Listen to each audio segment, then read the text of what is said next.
Hey everybody, happy Friday again. So excited. So today we are showcasing Jennifer. I am super excited. She has been featured in this group before.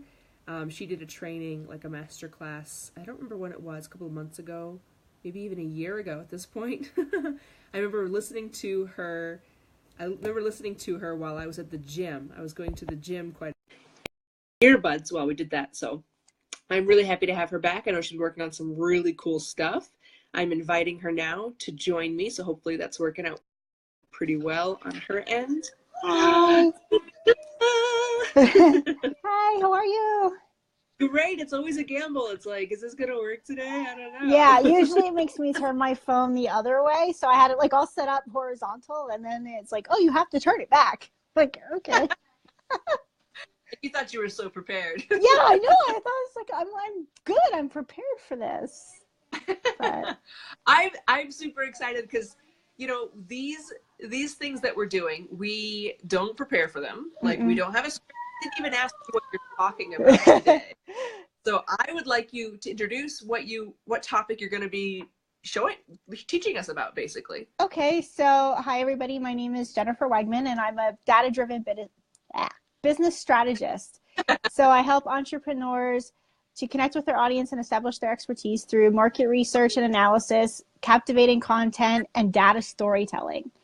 So Yeah. today I wanted to talk about, if it's okay with you, with content.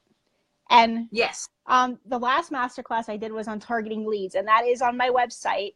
I have it saved, so if anybody is interested in watching it, they can go to insightinfosolutions.com and click on the resources tab, and they can actually watch that masterclass that I did for you Perfect. last year.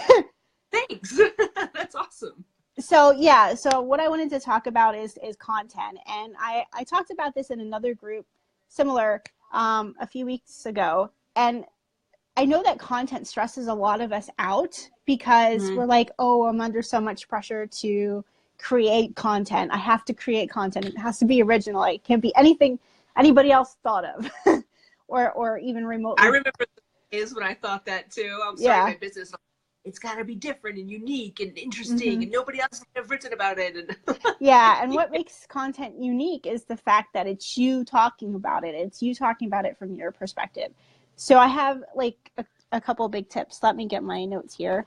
Um, but So when you say content, before we get into like the Mhm. technical stuff, Sure. because you're like me, your brain is like, ooh, let's talk in these terminology. Let's stay focused. Let's like I have the exact same brain just in hmm accounting, so I totally get it. But to make it a little more personal, I guess. So when you say content, I know what I mean when I say content, but what do you mean when you say content? What is Okay. that? So it could be anything that you're putting out, whether it's a presentation or it's any, like if you're talking in the online space, I'm talking about the stuff that you post in groups, like not necessarily even your own, but in other people's groups, start to Yep. stand out and connect with your target audience members. In the traditional brick and mortar space, that could be, it could be a blog. It could be if you're going to a networking group and giving a presentation, what you're going to talk about in the presentation. Cool. Okay. It's basically any kind of thought, essentially thought leadership that you're putting out, which is kind of a jargony term, but Sure, sure. depending on the industry that you're in.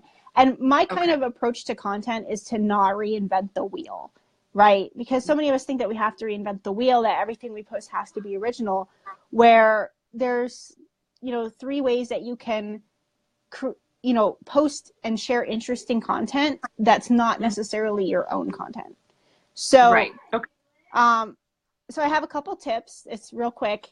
So the first one Sure. is, you know, one way that you can share content is to literally share content. Mm-hmm. After my home invasion, it's about 2 years ago now, I started a Facebook page because so many people were like friend requesting me. And I'm like, I don't know who you people are. I'm not gonna, have you all as friends. Yep. So I shared this, I created a Facebook page to share our case updates and things. But I would also like share content from experts on like personal safety, home self defense, because clearly I'm not the expert. I have like my point of view from living through that, but Right. and people found it interesting, and so I do the same thing even in my group because I'm very much a content curator. Yeah. Um, and so when I see something interesting happening that someone else is posting, or that I see like on like Marie Forleo's page, or I see on Gary Vee's page, I'll just share that content in because I feel like it's interesting and applicable to what my group on Informed Entrepreneurs is, and that the people in there would find it interesting. That's actually a question that I have about sharing content. So can sharing content be anything that even you're interested in, even if it's not related to your business? Or is it just like, can there be different like levels of sharing, like a value versus an informative? Like, is there anything behind that? I think that, it depends where you're posting. Like if it's something that motivates you and uplifts you and shares part of your personality, I don't think it necessarily has to be related to your business. But in this case, I'm talking like direct sharing, like, and then my second tip is like summarize sharing. So like, hey, Kaylee said, this about creating a budget for your business. I thought it would be really interesting for you. And then I would go and share your content into my group. Cool. That's kind of another option with sharing, which kind of goes back, I think, to the question that you just asked, that, it can be direct sharing, or it can be kind of the summarized, like, hey, she said you should really do this, and I happen to agree because, and then you kind of talk about that. I think I'm not the expert on finance. I'm not an accountant. No offense, but thank God. I was an investment banker for a while, and I had to pass the FINRA test, and I took, I had my MBA, so I took accounting classes, and it's not my forte. I admire greatly anybody whose forte it is. I can work my way around it, but so in that case, it'd be like, you're the expert.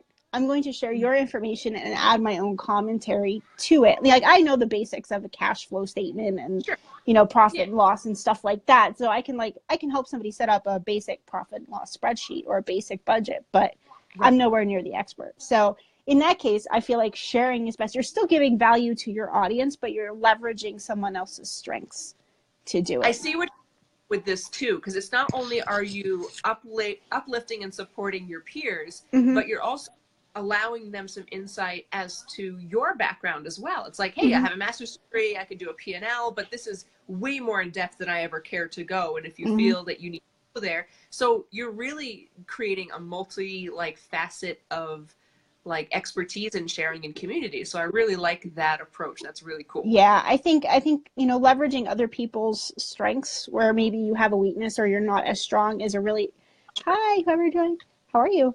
Is a really great thing to do. No weaknesses at all. We all know this. Yeah, well, if you look at the Clifton Strengths Finder, I don't know if you've ever taken that, but 4 of my 5 top strengths are in strategic. So, yes. It's like some of the other stuff, it's stuff I know I have to work on and I have to bring in other people. But I will often share examples, or my third section of curating content is inspiring, like using things in everyday life to inspire your content. So, back when I was posting a lot about networking, I said a lot often, one of my favorite posts was, are you half-assing your business development? Because I would compare it to when I was teaching body pump and how people doing squats would only go down so far and not all the way. And it's a very similar concept. It's a very similar, and you can say, oh, go lower, challenge yourself. But it's about how you can take something that's in everyday life and turn it into something that's applicable to you and your business and to your audience, and that will help them. And so I really, really love that aspect of, how can you be inspired by something? I think I posted once, I was watching Dr. Phil and he did one of those timelines.